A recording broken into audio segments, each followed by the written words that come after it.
আসসালামু আলাইকুম। জুলাই সনদ স্বাক্ষরের দিন জুলাই যোদ্ধাদের উপরে যে হামলা চালানো হয়েছে, সেই হামলা চালানোর পরে আর বলার অপেক্ষা রাখে না যে এই দেশে জুলাইয়ে যারা জীবন দিয়েছে, যারা এই দেশ স্বাধীন করেছে, তাদের ভবিষ্যৎ কি। সামনের সারিতে যারা বসেছিল যে জুলাইয়ের এই যে যোদ্ধাদেরকে এইভাবে পেটায় নির্মমভাবে নির্যাতন করে তারপরে পুলিশ করলো, সামনে কারা বসেছিল একটু চেহারাগুলো দেখার জন্য অনুষ্ঠানটা দেখলাম। বেশিরভাগ চিনি না। এমনকি যেই সব মানুষগুলো ধরেন 5 তারিখের পরপর আপনাদের প্রথম আমি বলেছিলাম যে এই সরকারটা আসলে ঠিক জায়গা থেকে সিলেকশন হয় নাই। এটা ওয়াকার, প্রথম আলো, ডেইলি স্টার, ভারত, তাদের সিলেকশনের মাধ্যমে এটা একটা বানানো হয়েছে এবং আসিফ নজরুল এটার মূল নিয়ন্ত্রণে। তার জন্য এই সরকার চাইলেও, ভালো যারা আছে তারা চাইলেও কিছু করতে পারবে না। ভালো তো নাই, এমনিতেই নাই। এক ডক্টর মোহাম্মদ ইউনুস, উনি তো আসলে এই 2 দিন যদি প্লেনে না ওঠে ওনার গুড়া কৃমিয়ে কামড়ায়। উনি তো এমনি ওনার বিদেশে থেকে ওনার অভ্যাস ছিল, হোটেলে থাকতো, ওনার ঘরে থাকতেও মনে হয় ভাল লাগে না। তো আর বাদ বাকি যেগুলো আছে ওনার পারিবারিক আত্মীয় স্বজন, শ্বশুরবাড়ির লোকজন, ওনার গ্রামীণ ব্যাংকের লোকজন, এগুলোর মিলায় একটা পারিবারিক সরকার, এনজিও সরকার বানায় তারপরে উনি দেশ পরিচালনা করছেন। আপনাদেরকে তো বলেছিলাম, তাই না? বলার পরে আপনারা কি করলেন? আপনারা বীরের মতো আমার বিরুদ্ধে ফেসবুকে পোস্ট করলেন আসিফ নজরুলের পক্ষে। আসিফ নজরুল আপনাদের আব্বা লাগে, আব্বার বাম্বু খাইতে এখন কেমন লাগে। আজকে যদি এই উপদেষ্টা পরিষদটাকে আপনি দেখেন তো কাদের এই 15 বছর আপনি হাঁচি কাশি দিয়েছে এরকম কোনো মানুষ আছে নাকি? লোক ছিল না দেশে? এই যে সাকিব আলী, তার ছেলেকে পর্যন্ত নির্যাতন করেছে শুধুমাত্র ডক্টর কনক সারোয়ারের এই টক শোতে আসার জন্য। প্রফেসর স্যার শহীদুজ্জামান স্যার দেখেন নাই চোখে? হাসিনুর রহমান ওনারে বসাইতে পারতেন না? ওই হাসান নাসের বসাইতে পারতেন না? কারোরে বসান নেই। আপনারা রাষ্ট্রপতিকে রেখে দিয়েছেন। আপনাদের সংবিধান সমুন্নত রাখতে হবে। আপনারা সেই সংবিধান সমুন্নত রেখে তারপর রাষ্ট্রপতিকে রেখে করবেন। বিপ্লবী সরকার করা যাবে না। কারণ হাসিনা যে পালাবে এই ঘটনা তো ওই দিনই 5 তারিখে হয় নাই। যে এখন এক একজন এক এক রকমের কথাবার্তা বলে। ভাই, আমি 19-20 তারিখে আমি ভিডিও বানাই নাই, শেখ হাসিনা দেশে নাই, আমি গাইবি আওয়াজ দিই নাই, তো শুনেছি সে চলে যাবে, চলে যাচ্ছে। তো এই আলোচনা ভিতরে হচ্ছিল, এটা নিয়ে একটা সেকেন্ড বি প্ল্যান সি কি হবে সেগুলো নিয়ে তাদের ভিতরে পুরো তারা ঠিকঠাক। হঠাৎ করে জাম করে আসা 5 তারিখের 2 দিন আগে মোস্তফা সরোয়ার ফারুকী রাস্তায় নেমে গেল, যে কিনা সারা বছর হাসিনার আর মুজিবের গুণগান গাইল, হঠাৎ করে চলে আসলো। আপনার এমনিতেই মনে হয় এগুলো খুব অর্গানাইজড ওয়েতে করা হয়েছে। আপনারা কিছুই করেন নাই। আমাদেরকে এখন বলা হয় দেশে আসি না কেন। এক চান্দাবাজের এক ভিডিও পাঠাইলো একজন, এটা তো জাস্ট টাইম ওয়েস্ট এগুলোতে দেখা। ভিডিও পাঠাইলো, ভাই একটু দেখেন। চান্দাবাজ কয় যে আমরা তো দেশে গিয়েছিলাম, তোরা এত দেশপ্রেমিক হলে তুই দেশে যা চান্দা নিয়ে আসছিস। আমি ইলিয়াস এইখানে বসে থেকে তোর বিডিআর বাপদেরকে যা জিজ্ঞেস করিস যে ইলিয়াস কয়জনকে ছাড়িয়েছে, তোর আলেম বাপদেরকে যা জিজ্ঞেস করিস, সবশেষ শফিউর রহমান ফারাবিরে যা জিজ্ঞেস করিস তোর বাপের অবদান কী ছিল, অ্যাটর্নি জেনারেলকে যা জিজ্ঞেস করিস যে তোর এই বাপ কতবার অ্যাটর্নি জেনারেলের হাত পা চেপে ধরেছে যে ভাই এটার একটু শুনানিটা আগায় দেন, যা জিজ্ঞেস করা। তোর বাপ এখানে বসে এগুলো করেছে। তোর বাপ দেশে গেলে এগুলি করতে পারবে না, এই কারণে দেশে যায় না। আর তোরা দেশে গেছিস, তোদের সমস্যা নাই তো? আজ পর্যন্ত বলছিস নাকি তোরা ডিজিএফআই ভাতা খায়া তারপরে তোরা কথা বলিস টাকা পয়সার সমস্যা আছে? এই দিন থাইল্যান্ড, ওই দিন সিঙ্গাপুর, টাকা পাইস কই? তোর বাপের জমিদারি আছে, চোরের বাচ্চা। এগুলি আমরা বুঝি না কিছু, ওরা এসে আমাদের বোঝায়। দেশে যাই না এই কারণে, কারণ আমরা রয়্যাল লোকজনদের চারিদিকে বসায় রেখে তারপরে আপনারা সুন্দর দেশ গড়বেন, সেই দেশে আমাদের তো টার্গেট তো না আওয়ামী লীগ না, আমাদের টার্গেট বিএনপি না, জামাত, কোনো কিছু না। আমাদের দেশে কোনো শত্রু নাই। আমার শত্রু ইসকন, আমার শত্রু ইন্ডিয়ার লোকজনদের সেট আপ করে সুন্দর করে আপনি বসায় রেখে তারপরে দেশ পরিচালনা করবেন, সেই দেশে আমরা যাব। এই দেশ পরিষ্কার না করা পর্যন্ত এই দেশ আমাদের জন্য জীবনে কোনোদিন এখানে কোনো কাজ করতে পারবো? কাজ দিচ্ছেন কোনোদিন? দিয়া দেখেন, যদি নাকি মিনিমাম 1 টাকার 1 পয়সার যদি নাকি কোনো সমস্যা সেখানে দেখাইতে পারেন, নিজের গলায় নিজে জুতা পরে তারপর ঘুরবো। কোনো সুযোগ নেই তো। কোনো একটা ভালো লোক ওইখানে যাবে, এই যে তারেক রহমানের মামলার যে রায় দেওয়ার জন্য তারে মাথায় পিস্তল ধরা হইলো, তার স্ত্রীর সাথে শেষ দেখাটা পর্যন্ত করতে পারে নাই। এই লোকটা বাইরে থেকে, স্ত্রীটা মারা গেল, সেই লোকটাকে দুদকের চেয়ারম্যান বানাবো শুনলাম। লোকটা ঢুকতে দেয়নি, এই আসিফ নজরুলরা ঢুকতে দেয়নি, চুরি করতে পারবে না। এখন দুদকের কি করে? দুদক কোথায় কোন উল্টায় ফেলছে আমার একটু বলেন তো? কোনো কিছু নাই, মাঝে মধ্যে দু একটা আওয়াজ দেয়, এটা নিয়ে তাদের বিশাল আকারের একটা দেখাচ্ছে। এই হচ্ছে গিয়া দেশের অবস্থা। এই দেশে আমরা যাব, যাই কি করব? এখানে যা চাঁদাবাজি করবো তোদের মতো? তো ওরা এগুলি বলে মাঝে মধ্যে। এখন যাই হোক, এগুলি তো আর সবার কথার জবাব দেওয়ার সুযোগও নাই, সময়ও নাই।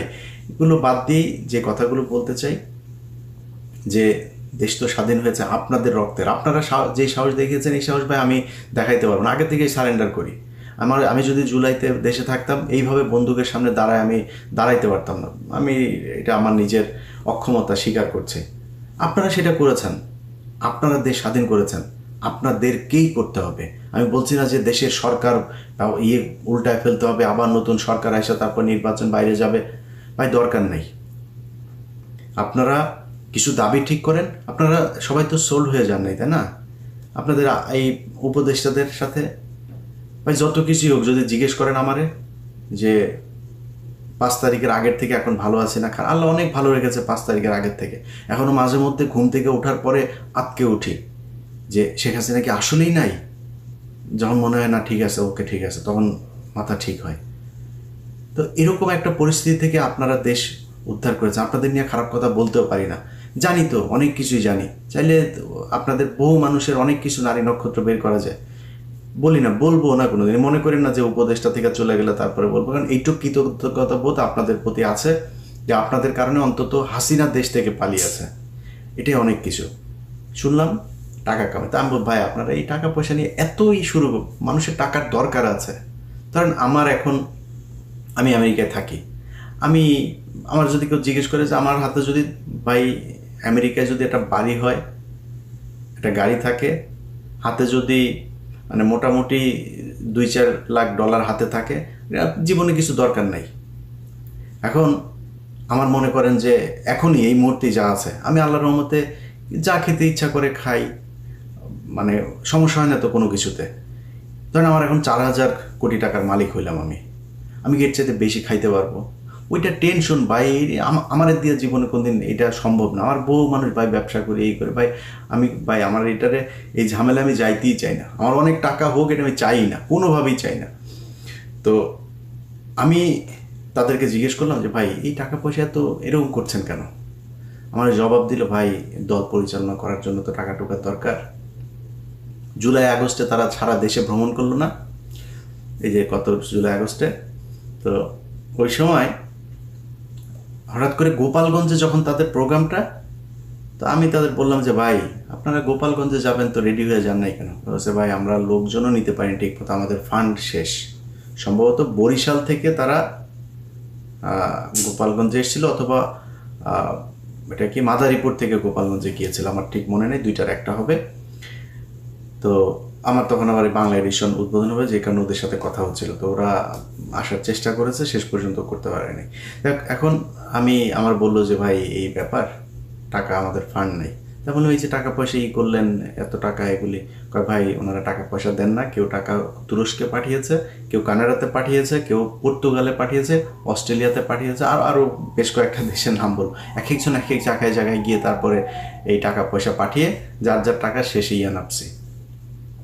এখন এই যে এটা হইল, ধরেন আপনাদের ভেতরে 5 জন 10 জন বা ধরলাম 100 জন মানুষ আপনারা টাকা পয়সা নিয়ে এই বাস খুব মানে মজা করে খাইতে পারলেন। আচ্ছা ভাই এই দেশটার নিরাপত্তাটা যে আপনি ঠিক করলেন না, আপনি মনে করেন 5,000 কোটি টাকার মালিক হইলেন, বিদেশে গিয়ে তারপরে সারা জীবন বসে খাবেন? মঈনুদ্দিনের টাকার অভাব আছে? যে পরিমাণে ধান্দাবাজি সে করে গিয়েছে 1/11-এ, বহুত টাকা। জিজ্ঞেস করেন তো কেমন আছে, ফোন দিয়ে যায়নি ভাই কেমন আছেন, আমেরিকাতেই তো আছেন, খুব আরামেই তো আছেন, তাই না? জিজ্ঞেস করেন তো কেমন লাগে। এত মজা না বিদেশের জীবন। আমাদেরকে যখন কথায় কথায় এই জুলাই আন্দোলনের বিষয়ে কথাবার্তা বললে আমরা দেশ অস্থির করতে চাই। ভাই, আমরা দেশ কোনোদিন অস্থির করতে চাই নাই, আজকে দেশ অস্থির। আমরা যেগুলো নিয়ে কথা বলেছি সেগুলোর সরান নাই, সেই কারণে আজকে দেশ অস্থির। এই যে স্বরাষ্ট্র উপদেষ্টা, এ হলো ওয়াকারের সাথে প্রতিদিন তার আপডেট জানায় কি হবে, কালকে কি করতে হবে, কোন ওসিরে। ওই দিন এক পুলিশের অফিসারের সাথে কথা হচ্ছে, অফিসার কয় যে ভাই বাথরুমে যাই, বাথরুমে যাওয়ার পরে আবার ফের এসে চেয়ারটা পাবো কি না, এটা মানে মনের ভিতরে একটা ভয় থাকে, বাথরুম থেকে বের হওয়ার পরে চেয়ার নাই হয়ে যেতে পারে। এইভাবে পুলিশ কাজ করতে পারে নাকি? পুলিশটারে এই স্বরাষ্ট্র উপদেষ্টা আর ওই যে খোদা বক্স, এই খোদা বক্সও দুইটাই মিলাও বাক্সর মধ্যে পুলিশটা ঢুকায়া আচার বানায় পুরা এই যে চানাচুর ভাজা দিয়ে তারপর খেয়ে ফেলছে। পুলিশের মধ্যে কোনো মানে তাদের ভিতরে এখন কাজ হয়েছে যে কত টাকা খাওয়া যায়, কেমনে খায়াটায়, কখন কোন চেয়ার সরে যায়, চেয়ার থাকতে থাকতে যেই কয় টাকা খাইতে চাই। এটা হচ্ছে অবস্থা পুলিশের। এইভাবে চলছে দেশ। তো আমরা আপনাদেরকে 5 তারিখের পরপর বলেছিলাম যে এই মানুষগুলোকে সরাইতে হবে। সরাইতে আপনারা চানও নাই। আপনি এই দেশটা যে স্বাধীন হইল, কারা শত্রুটা কারা ছিল আপনার? ভারত ছিল না? আপনি বলেন তো, এই জুলাই যোদ্ধারা, আপনাদের সবাইকে দোষ দেওয়া লাভ নেই, মানে আপনাদের নেতৃত্বের কথা বলছি। আপনাদের নেতৃত্ব কোন ইস্যুটা নিয়ে হঠাৎ করে হাইকোর্টের এখানে হাসনাত আবদুল্লাহ একিয়ে দিল, সবাই রাজুতে চলে আসে, হাইকোর্টে যায়, তাপ করে 15-20 জনকে আপনারা ফেলাই দিলেন। আর ফেলান নাই কেন? আর কোথায় যান নাই কেন? এই যে বিডিআরের লোকগুলি এতদিন ধরে জেলে থাকলো, আমি তো ওদের সাথে আমার মানে পারিবারিকভাবে তাদের সাথে আমি জড়িত, কারোর কাছে শুনি নাই আপনারা কোনো দিন এর এইটা হইলে আমার ফোন দেবে, ওইটা হইলে আমার ফোন দেবে। সারাদিন আমি বিডিআরের অন্তত 10টা ফোন রিসিভ করি, কখনো বিরক্ত হই না তাদের প্রতি। হয়তো ফোন ধরতে পারি না মাঝে মধ্যে, বিরক্ত হই না, কারণ এই মানুষগুলির উপরে যে নির্যাতন হয়েছে, মানুষগুলির পাশে আপনাদের থাকা উচিত ছিল না? থাকেন নাই। ওই যে ফেনীতে 16 জন এখন পর্যন্ত কন্ডেম সেলে, যাইতে পারতেন না? যান নাই। এখনও আলেমরা জেলে, আপনি জানেন? ওই যে বিশেষ সন্ত্রাস বিরোধী আইন, সেই আইনে এখন পর্যন্ত এই যে হঠাৎ করে বলল যে এই আমেরিকান দূতাবাসে নাকি কারা নাকি নাশকতা চালাবে, সোয়াদ যায় হাজির। আপনি জানেন সিটিটিসির প্রধানের চেয়ারে কারে বসানো হয়েছে? এসবি প্রধানের চেয়ারে কে সেটা জানেন? এসবি প্রধান মানে এই যে এত কিছু ঘটে, এত মানুষ বের হয়ে যায় ওই বর্ডার দিয়ে এয়ারপোর্ট দিয়ে, আপনি কি করেন? সবশেষ দিলীপ আগারওয়াল প্রায় 10টা মামলা, আস্তে আস্তে চুপচাপ করে তারপরে তারা জামিন দিয়ে দিল। 680 কোটি নিয়ে আসিফ নজরুল তারা জামিন দিয়ে দেশ থেকে বার করে দিলেন। কেউ জানেন না আপনারা জামিনগুলো হইলো, এটাও জানাইতে পারলেন না আমাদেরকে। আপনারা মানে কল্পনাও করিনি যে সে এইভাবে জামিন নিয়ে নেবে। তো এটা নিয়ে আপনাদের বিস্তারিত জানাবো আমি এই সপ্তাহের ভেতরেই। এই হচ্ছে গিয়ে দেশের অবস্থা এখন।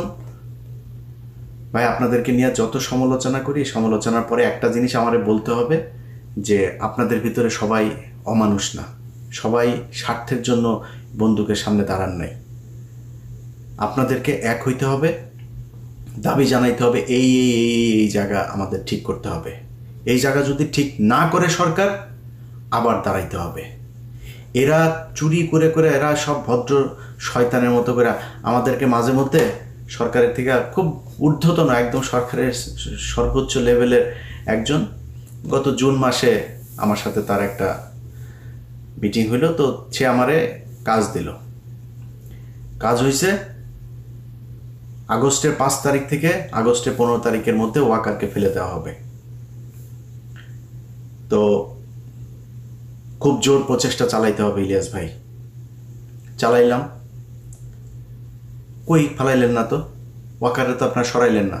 আচ্ছা, সরাই সে আবার ওই সময় বলছিল যে ইলিয়াস ভাই আপনাদের হেল্প লাগবে, আপনারা একটু সোশ্যাল মিডিয়াতে এটার ব্যাপারে একটা জনমত গঠন করেন। ওয়াকারের ব্যাপারে জনমত গঠন করা শেষ, ওয়াকারে আপনারা ফেলতে হবে। সে বলছিল যে অনেক ইফ বাট এগুলো থাকবে, এটা করা যাবে কিনা, বাট একটা চেষ্টা তারা করেছিল, করতে পারেন নাই। আচ্ছা, ধরেন আমি সেনাপ্রধানকে সরানো খুব কঠিন। আচ্ছা, আপনার আশপাশে চোর বাটপাট দিয়ে ভরা, মানে সবাই জানে যে ওরা চুরি করে, তাদেরকে সরাইতে পারেন নাই। আমার একটা দেশ বলেন তো, মিডিল ইস্টের এই দেশের মানুষগুলোই তো কষ্ট করে, এদের কারণে এই যে আপনি এখন রিজার্ভ না, শুয়োরের বাচ্চারা তোরা সব কয়টা টাকা করছিস, পাচার করছিস। এই গত 1 বছরে শেখ হাসিনার সময়ের যে কোনো সময়ের চাইতে বেশি টাকা পাচার হয়েছে গত 1 বছরে। তো তোরা যে পাচার, এই যে সবশেষ দিলীপ আগারওয়ালার যে টাকা পাচার হইলো না, এই টাকাও পাচার করেছে আমাদের চুয়াডাঙ্গার টরিক। ওর মাধ্যমে ওর সিঙ্গাপুরের ব্যবসা ওগুলি দেখায়, ওইখানে টাকা ভাগাভাগি হয়েছে। পাচার করলি, প্রতিটা উপদেষ্টা টাকা পাচার করেছে। ওরা কয় আমাদের সেফ এক্সিট লাগবে না। সেফ এক্সিট, তোরা সেফ এক্সিট কই নিয়ে দিবে? তুই কই যাবি? ডিম একজনের মাথার উপরে তো গেছে, দেখছিস না? ডিম পিছন দিয়া নিচে দিয়া ঢুকানো হবে। কই যাবি তোরা? কই আসবি? পৃথিবীর কোন দেশে যাবি? বিএনপি পেটাবে, আওয়ামী লীগ পেটাবে, শিবির পেটাবে, এই জুলাই আন্দোলনের এরা পেটাবে, সাধারণ মানুষ পেটাবে, জেনে যাবেন ডিম ঢুকানো হবে ওইখানে। সেফ এক্সিট মারাইতে আসছিস? তোরা মনে করছিস টাকা পয়সা মাইরে এমনি খাবি, খায়া তারপরে তোরা এগুলি যা মনে চায় তাই হয়েছে। আপনাদেরকে কথা দিছিলাম না যে আসিফ নজরুলের কই কী ধান্দাবাজি করে শুরু করতে যাচ্ছে, সেগুলো নিয়ে আমার এখানে নেক্সট 1 মাসে আমার ইউটিউব চ্যানেলে, ফেসবুকে ফলো রাখবেন, দেখতে পাবেন আস্তে আস্তে শুরু হচ্ছে কোথায় কী ধান্দাবাজি সে করেছে। তো এই এদেরকে নিয়ে আপনারা যারা জুলাই আন্দোলনে নেতৃত্ব দিয়েছেন, যারা যুদ্ধ করেছেন, আহত হয়েছেন, আপনাদের কাছে অনুরোধ থাকবে আপনারা এখন আলাদা আলাদা না, এই মঞ্চ ওই মঞ্চ, এত মঞ্চ রঞ্চনা ভাই, এক জায়গায় এক হইতে হবে, বলতে হবে যে আমাদের এই নেতৃত্বের এই সমস্যা, এরা এই কাজ করে না, আমরা যেটার জন্য দেশ স্বাধীন হয়েছে সেই কাজগুলো করে না, বাদ ওগুলি আপনারা করেন নতুন করে।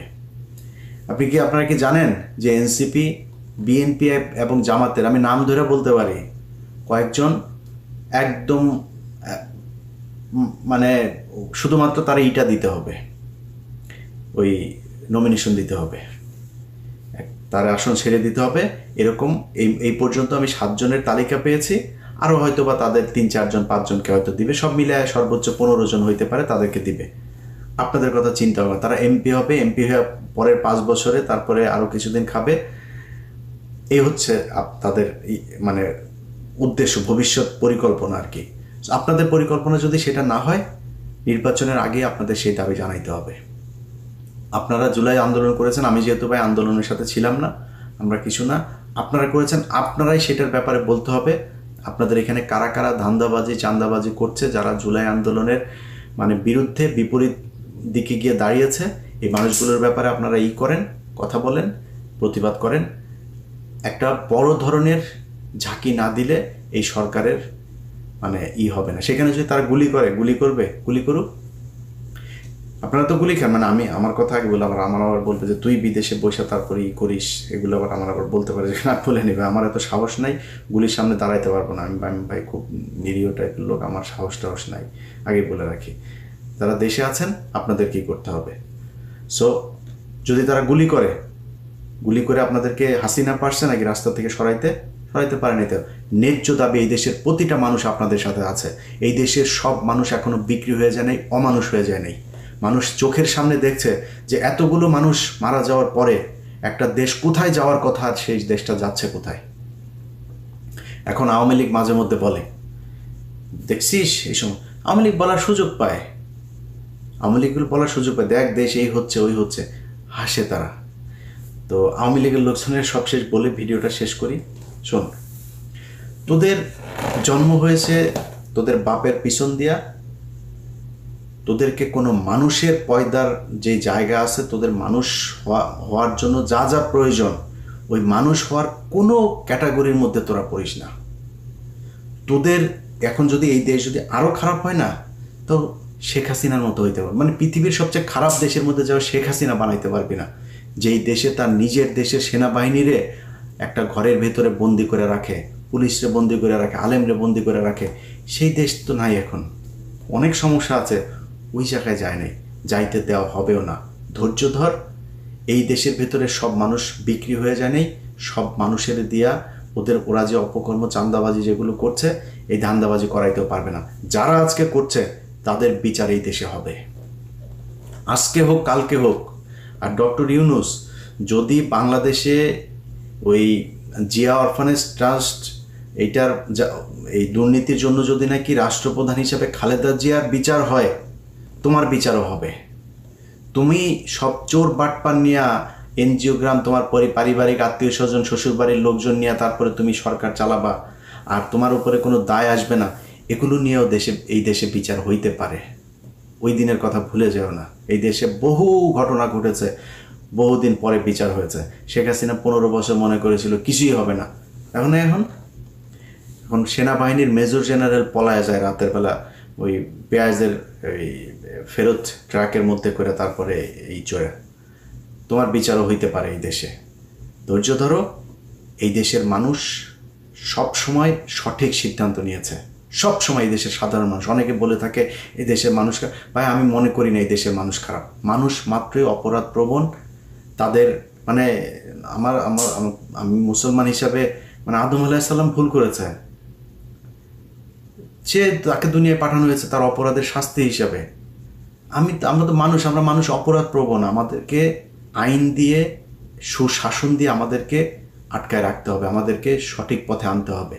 তুমি নিজে বাপ সব কটা চোর নিয়ে বসে আছো, সে দেশের মানুষ ঠিক হবে কেমনে? মানুষ এখন মানুষের ভিতরে হাই হুতাশ, কে কোত্থেকে খাবে, কারটা খাবে, কি খাবে, কত টাকা, মানে কারোর মধ্যে শান্তি নেই। প্রতিটা সরকারি প্রতিষ্ঠানের মধ্যে কে কখন কারে চাকরি যায়, কি হয়, সবাই ধান্দা হয়, যত তাড়াতাড়ি পারে টাকা পয়সা, আর যা পায় সব করে। সবার মাথায় আছে যে দেশ থেকে চলে যেতে হবে, বাইরে গিয়ে তারপরে কয়েক বছর থাকতে হবে। কয়েক বছর থাকতে হবে সেটাও হয়তো জানে না, বাট অনেক বছর থাকতে হবে, যেহেতু 100 কোটি 1000 কোটি কোনো টাকায় তার মানে সন্তুষ্টি হচ্ছে না যে কত হইলে তারপরে বিদেশে গিয়ে অনেক বছর থাকা যাবে। হতে পারে সারা জীবনও থাকতে হইতে পারে। আপনি যদি এখন আমরা জিজ্ঞেস করেন যে ভাই শেখ হাসিনা আসতেই পারে, না আসার জন্য কি করেছেন আপনি? ইদানিং মানুষ কেউ ফোন টোন করে কিছু বললে টলে আমি ভাই হইতেই পারে, সমস্যা কি? এ ধরেন সব শেষ ঘটনার ভেতরেই যেদিন কু করার কথা বলা হচ্ছিল, পিনাকিতে আমার ফোন করলো, ইলিয়াস এই ব্যাপার। আমি বলছি দাদা হইলে আপনার সমস্যা কি? কু হইলে আপনার কোনো সমস্যা আছে? আপনারা কেউ এখন এই সরকারের ভেতরে কেউ আপনার সাজেশন নেয়, আপনার কথা শুনে না, কিছু শুনে? আপনার কু হইলে সমস্যা, কু হয়ে সেনাবাহিনীর আরেকটা পক্ষ আসবে, সমস্যা নাই তো আমাদের। আমরা এখন মানে একটা কি বলবো, যে প্রতিটা মানুষ যেরকম বাংলাদেশে, যার যে ভালো মানুষ তার ভেতরে হতাশা, খারাপ মানুষের ভেতরে হতাশা, সবার ভেতরে একটা হতাশা, অনিশ্চয়তা কাজ করে। আমার ভেতরে সেটা কাজ করছে। দেশটা এরকম হওয়ার কথা ছিল না। যাই হোক, ভিডিওটিও বানাইতে ভাই ভাল লাগে না। আর তারপরও বললাম যেগুলি, যদি মনে চায় সঠিক কি করা দরকার, এই দেশে অনেক মানুষ আছে, নেতৃত্ব দেওয়ার মানুষও আছে, আন্দোলন করার মানুষও আছে, বন্দুকের সামনে দাঁড়ানোর মানুষও আছে। আপনাদেরকে ঠিক করতে হবে কি হবে। আমার পক্ষ থেকে, আমার জায়গা থেকে যদি কোনো সমর্থন, কোনো কিছু প্রয়োজন হয় জানায়েন, জীবন দিয়ে দিব এই দেশের জন্য। কিছু কিছু মানুষ আবার আছে, এগুলি বললে আবার ওনারা আবার বিএনপির ভাইদের ভেতরে অনেকে আছেন, বলে থাকেন যে তুই এত দেশপ্রেমিক, দেশে যাস না কেন? যে বললাম চান্দাবাজ, সারাদিন চান্দাবাজি করে। আমরা দেশে গিয়েছি, তোরা দেশে যাস নি, তুই চান্দা আনতে দেশে গেছিস। আমার তো চান্দা আনতে দেশে যাবো না, তো আমি দেশে যাওয়ার দরকার, আমার যেটা করার দরকার, দেশে যেটা করতে চেয়েছি সেটা এখনো করতে পারি নাই, এই জন্য দেশে যাইনি। সো বিএনপির ভাইরাও আবার কেউ কেউ মানে ধরেন একজনের নিয়ে আপনি কথা বলবেন, কারণ আমার তো আর আপনি বলতে পারেন না যে তুই চান্দা নিছিস ওখান থেকে, তুই এটা তো বলতে পারেন না। আমার কি বলে, তুই দেশে আসিস না কেন, তুই এত দেশপ্রেমিক, দেশে আসিস না কেন? বিএনপির ভাইরা আপনাদের অনেকেও এখনো দেশে যায়নি, একটু হিসাব করে কথাবার্তা বলেন। 2 দিনের মধ্যে এত চোখে পোল্টে নিয়ে আপনার যেসব নেতা টেতারা আছে না, তারা কিন্তু খুব ভালো আছে। তারা এরই মধ্যে বহুত টাকা খামিয়েছে ভাই। এই ছাগলের 3 নাম্বার বাচ্চার মতো পিছনে পিছনে ঘুরবেন, আপনার এই কয়দিন পরে মার খাবেন, পেটুনি খাবেন, যদি নাকি দেশের কোনো উল্টাপাল্টা কিছু হয়, আল্লাহ না করুক। এত কিছু হয়ে যায় নাই রাতারাতি। আমরা গত 15 বছর পরীক্ষা দিয়ে আসছি। আজকে ইলিয়াস 21 টিভিতে এতদিনে অনেক উপরের পদে থাকতে পারত, তো ইলিয়াস টিভি থেকে বের হয়েছে কেন, বাংলাদেশ থেকে বের হতে হয়েছে কেন? যেদিন আপনাদের বিএনপির লোকজন 5 জানুয়ারি কথা বলতে পারে না, ইলিয়াস সেদিন আপনাদের পক্ষে দাঁড়িয়েছিল, এই জন্য ইলিয়াসকে দেশ থেকে চলে আসতে হয়েছে। এত বালের মোহ নাই যে আমেরিকা ইউরোপে যায় তারপর থাকতে হবে। ইলিয়াস সারা জীবন থাকবেও না, এটা আজকে বলে রাখলাম। আমার এই ভিডিওটুকু কাটে রাখেন যে ইলিয়াস ইউরোপ আমেরিকার দেশে সারা জীবন থাকার জন্য বসা নাই, এটা মনে রাখেন। সো আমাদেরকে যখন বলেন যে দেশে আয় এগুলো কথাবার্তা বলার সময় একটু হুশ করে কথা বলবেন। আমরা পরীক্ষা দিয়ে আসছি, বহুত বড় পরীক্ষা দিয়ে আসছি। আমাদের পরিবারের উপর দিয়ে অনেক ঝড় গিয়েছে। একবার পুলিশ গেলে, এখন তো দেশে গুম হয় না, খুন হয় না। এখন যদি কারো বাড়িতে পুলিশ যায় কেমন লাগে একটু নিজেরা জিজ্ঞেস করেন। আমাদের বাড়িতে পুলিশ রুটিন করে যায়, তো ডিজিএফআই, এনএসআই, সিটিএসবি, সিআইডি, এমন কোনো সংস্থা নাই যে সংস্থা থেকে যায় নেই। আমার ভাইদের অফিসে যাইতো, বোন জামাইয়ের চাকরি খেয়ে দিয়েছে, এগুলো তারপরে সাফার করে এসছি। আমাদেরকে নতুন করে শিখাইতে আসেন। আর সাহস কারে বলে? সাহস ওই 5 জনের নির্বাচন দেখেন, ইলিয়াসের ওই ইটিভির ইয়েতে যায়েন, আর্কাইভে যায়েন। আপনারা তো এখন ইউটিউব দেখেন, ইউটিউবের যুগের আগের সাংবাদিক আমরা ছিলাম। ওই আমি কি সাংবাদিকতা করতাম 21-এর চোখের আগেও বহুত আর্কাইভে আছে, ওগুলি দেখে আসেন। ইলিয়াসকে কথা বলার সময় হিসাব করে বললেন। এখানে বহু বিএনপির ভাইদেরকে দেখেছে, আওয়ামী লীগের লোকজন এসে ব্যানার ট্যানার কায়রা ধাক্কায় টাকায় সরাই দিছে। আমরা ভাই বুক ফুলায় এখানে চলছি, কোনোদিন চুপ হয়ে যায়নি। একটা দুইটা না, বহু কিছু করে ফেস করে থাকতে হয়েছে। এখানে জঙ্গি বানিয়েছে, অনেক কিছু বানিয়েছে, এগুলো নিয়েই তারপরেও দেশের কথা বলেছে। অতএব পরীক্ষা নিতে আসেন না, পরীক্ষায় বহু আগে পাশ করে আসছে, ওই পরীক্ষাও নতুন করে নিতে গেলে হবে না। নিজেরা ঠিক হন, দেশটারে ঠিক হইতে দেন। ভাই খাইতে পারবেন, কয়দিন পরে খায়েন, কোনো সমস্যা নাই। আওয়ামী লীগ মুক্ত ইন্ডিয়া মুক্ত করেন। আপনাদের সমস্যা আওয়ামী লীগ ছিল না, আপনাদের সমস্যা ছিল ইন্ডিয়া। খালেদা জিয়া জেলে, হাসিনা জীবনে খালেদা জিয়ার জেলে পাঠাইতো না যদি ইন্ডিয়া না করতো। সাকা চৌধুরীর কোনোদিন হাসিনা দিত না। হাসিনা তো মানে ছিল আপনার, মানে স্বপ্ন ছিল হাসিনার বাপের, হাসিনারে সাকা চৌধুরীর কাছে বিয়ে দিবে। খারাপ সম্পর্ক ছিল না তাদের সাথে। ফাঁসি দিয়েছে ইন্ডিয়া, দিয়েছে জামাতের লোকজনরে দেয় নেই, ইন্ডিয়া ফাঁসি দিয়েছে। তো আপনাদের শত্রুকে এটা চিনেন, এটার জন্য যারা আওয়ামী লীগের হয়ে ইন্ডিয়ার হয়ে কাজ করেছে তাদেরকে সরান প্রশাসনের বিভিন্ন জায়গা থেকে। যদি না সরান, সামনে আরও অনেক বিপদ। এই যে আগুন টাগুন ধরছে, এগুলো ছোটোখাটো বিষয়, পাগল বানায় ফেলবে। আপনি ওই রয়ের ডিজিএফআই দিয়ে, রয়ের ফর্মুলা সব তারা জানে, এগুলো দিয়ে এটা করতে পারবেন না।